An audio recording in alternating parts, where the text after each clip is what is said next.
মার্চের আগেই দেশে ফিরবেন শেখ হাসিনা, কিন্তু কিভাবে? এই প্রসঙ্গটা নিয়ে কথা বলবো। আপনারা খেয়াল করেছেন, সম্প্রতি আওয়ামী লীগের একজন নেতা, আওয়ামী লীগের সাংগঠনিক সম্পাদক শফিউল আলম চৌধুরী নাদেল বলেছেন যে শেখ হাসিনা আগামী মার্চের আগেই দেশে ফিরবেন। গত বুধবার গভীর রাতে দেওয়া এক ভিডিও বার্তায় তিনি এই তথ্য জানান। কিন্তু শফিউল আলম চৌধুরী নাদেল জানাননি যে আওয়ামী লীগ নেতা শেখ হাসিনা, আওয়ামী লীগ প্রধান শেখ হাসিনা কিভাবে, কোন প্রক্রিয়ায় দেশে ফিরবেন। শফিউল আলম চৌধুরী নাদেল যেটি বলেছেন সেটি যথার্থই বলেছেন। কারণ হচ্ছে, আমরা নিজেরাও, আমরা কিংবা আওয়ামী লীগ নেতারাও কেউ কল্পনা করেনি যে আওয়ামী লীগ এত দ্রুত কামব্যাক করবে। 5 আগস্ট পরবর্তী সময়ে 5 আগস্টের কিছুদিন পরেও, সপ্তাহখানেকের মধ্যেও কেউ কল্পনা করেনি যে আওয়ামী লীগ আগামী 5, 10, 15 বছরের মধ্যে কামব্যাক করবে। কিন্তু বাস্তবতা হচ্ছে, আওয়ামী লীগ কামব্যাক করার সব ধরনের অবস্থা তৈরি হচ্ছে। শফিউল আলম চৌধুরী নাদেল যথার্থই বলেছেন যে আওয়ামী লীগ কামব্যাক করবে এবং শেখ হাসিনা আগামী মার্চের আগে দেশে ফিরবেন। এবং ফিরবেন, কেন ফিরবেন, কিভাবে ফিরবেন? তিনি ফিরতে পারেন দুটি প্রক্রিয়ার যে কোনো একটি প্রক্রিয়ায়। এই যে আমি আগের ভিডিওতে বলেছি যে বর্তমান যে অন্তর্বর্তীকালীন সরকার কিংবা সমন্বয়কারীরা ইতোমধ্যেই তাদের টার্গেটেড প্ল্যান থেকে ব্যর্থ হয়েছে।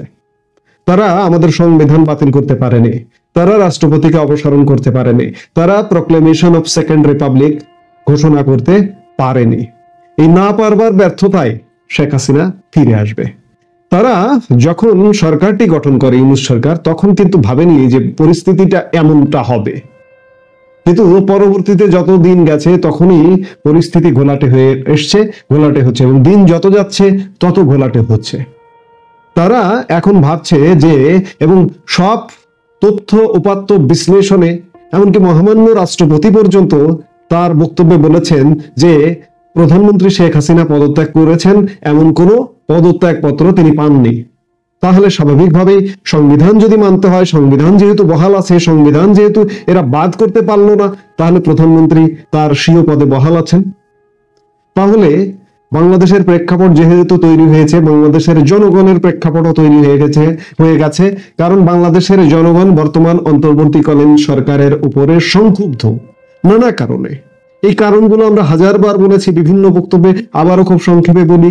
দেশের আইন শৃঙ্খলা পরিস্থিতি মারাত্মক অবনতি, জানমালের কোনো নিরাপত্তা নেই, মানুষের জীবনযাত্রার ব্যয় 5 আগস্ট পূর্ববর্তী সময় থেকে এখন কমপক্ষে 50% বেড়ে গেছে, এবং মানুষ সত্যিকার অর্থে শান্তিতে নেই।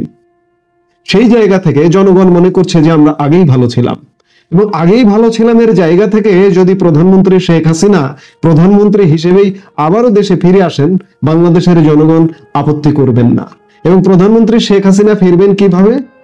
বাংলাদেশ শুধু নয়, বাংলাদেশের জনগণ তো রেডি আছে তাকে রিসিভ করবার জন্য, স্বাগত জানানোর জন্য, কিন্তু সারা বিশ্ব তাকে বাংলাদেশে যদি সহযোগিতা করে, বাংলাদেশে যদি পুশ করে, বা বাংলাদেশে তার স্বীয় পদে বহাল করে, জাতিসংঘ থেকে শুরু করে আমাদের বিশ্ব মোড়ল যারা আছে তারা যদি বহাল করে, তাহলে শেখ হাসিনা ফিরতে পারেন।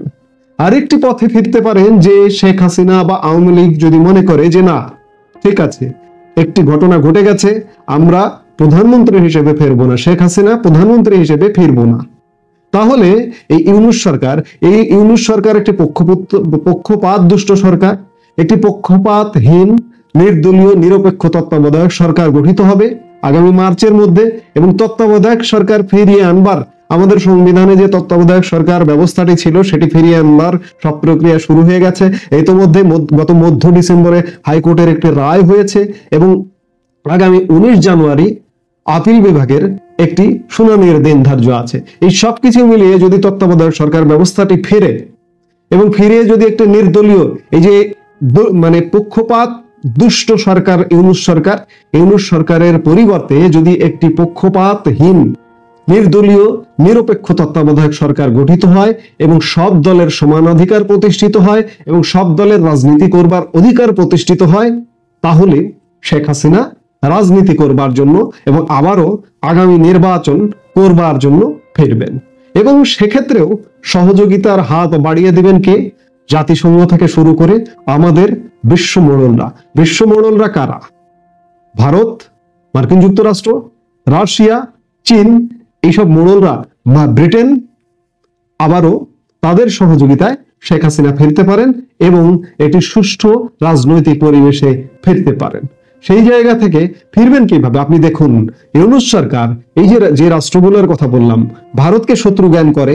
ইউনূস সরকার ক্ষমতা গ্রহণের আগ থেকেই বাংলাদেশের সস্তা জনমত তার পক্ষে পাবার জন্য তিনি ভারতকে নিয়ে বিষোদ্গার করেছেন। ভেবেছেন যে বাংলাদেশের জনগণ তাকে পছন্দ করবে, মাথায় তুলে রাখবে আমি যদি ভারত নিয়ে দুটো কথা বলি। কারণ বাংলাদেশে ভারত বিদ্বেষী জনগণ একটি আছে। সেই জনগণের সাথে গত 24 জানুয়ারি মাস থেকে একটা ভারত বিরোধী ক্যাম্পেইনের কারণে এখানে ভারত বিরোধী অবস্থানটি তুঙ্গে। ইউনূস সরকার ভেবেছে যে ভারত বিরোধী অবস্থান নিলে আমাদের বাংলাদেশে অভ্যন্তরীণ অবস্থাটা আমার পাকাপোক্ত হবে। সেই জায়গা থেকে ভারতকে খেপিয়ে দিয়েছে। রাশিয়াকে খেপিয়ে দিয়েছে কিভাবে? রাশিয়ার রাষ্ট্রীয় প্রতিষ্ঠান আমাদের রূপপুর পারমাণবিক বিদ্যুৎ কেন্দ্র নির্মাণ করছে এবং নির্মাণের সিংহভাগ অর্থ রাশিয়ার।